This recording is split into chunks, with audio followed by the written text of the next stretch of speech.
Joseph Vijay పేరు ఇప్పుడు తమిళనాట మార్మోగిపోతోంది.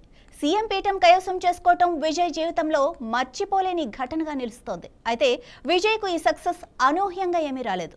సినిమాల్లో హీరోగా సూపర్ హిట్ కొట్టిన, రాజకీయాల్లో గ్రాండ్ సక్సెస్ సాధించిన తెర వెనుక ఆయన తండ్రి పాత్రను చెరిపేయలేం. విజయ్ పుట్టినప్పటి నుంచి ఇప్పటి వరకు ఆయన ప్రతి అడుగులోనూ సక్సెస్లోనూ చంద్రశేఖర్ ముద్ర ఉంది. అయితే విజయ్ కొన్నేళ్ల క్రితమే తన తండ్రిపై కేసు పెట్టారన్న విషయం ఇప్పుడు హాట్ టాపిక్ గా మారింది. ఎవరి చంద్రశేఖర్? విజయ్తో ఏంటి గొడవ?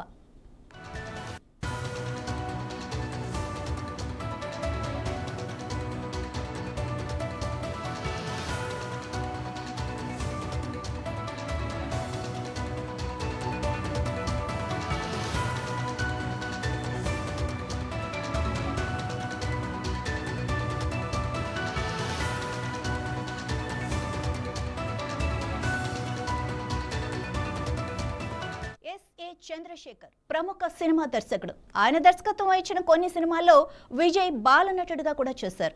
1992లో విజయ్ను చంద్రశేఖర్ ఏకంగా హీరోగా పరిచయం చేశారు. ఆ సినిమా ఫ్లాప్ అయినా వరుస సినిమాలు చేసి తమిళనాట విజయ్ను ఒక స్టార్ హీరోగా నిలబెట్టారు. అయితే విజయ్ స్టార్డంతో చంద్రశేఖర్ కొత్తగా చేసిన ప్రయోగమే తండ్రి కొడుకుల మధ్య విభేదాలకు కారణమైంది.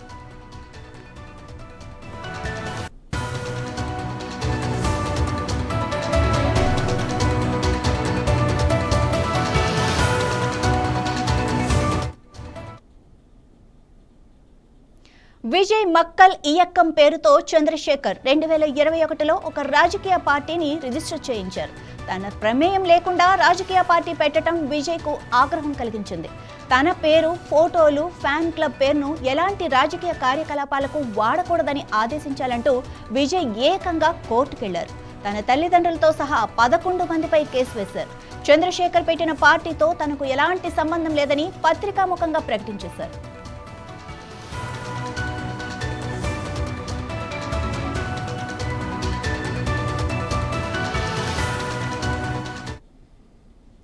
అయితే 3 ఏళ్లు తిరిగేసరికి విజయ్ యూటర్న్ తీసుకున్నారు. తమిళగ వెట్రి కళగం పేరుతో రాజకీయ పార్టీని 2024లో అనౌన్స్ చేశారు. ఇప్పుడు ఏకంగా సీఎం పీఠాన్ని కైవసం చేసుకున్నారు.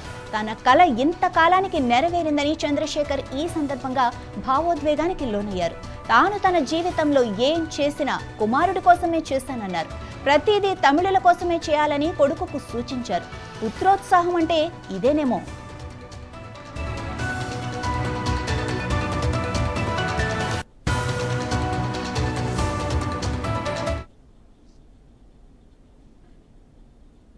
ఇవి ఇప్పటివరకున్న అప్డేట్స్. మరిన్ని అప్డేట్స్ కోసం చూస్తూనే ఉండండి 9+ న్యూస్.